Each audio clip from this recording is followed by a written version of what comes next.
Good day, my dear friends. In the gospel for today, the disciple asked the Lord, Lord, teach us to pray. Panginoon, turuan mo po kaming manalangin. At siguro ito rin ang pinakamagandang paraan bago tayo magsimula ng ating pananalangin. No?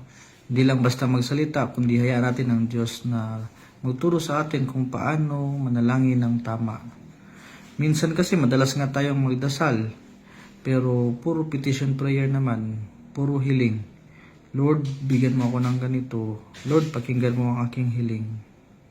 Tuloy, parang gusto nating mangyari, ang Diyos ang susunod sa gusto natin. Hindi tayo ang susunod sa gusto niya. Kaya paalala ng Ebanghelyo ngayon, ang tunay na layunin ng panalangin ay hanapin ang kalooban ng Diyos. Thy will be done on earth as it is in heaven. Ang tunay na panalangin ay nakasentro sa Diyos, hindi nakasentro sa ating mga sarili.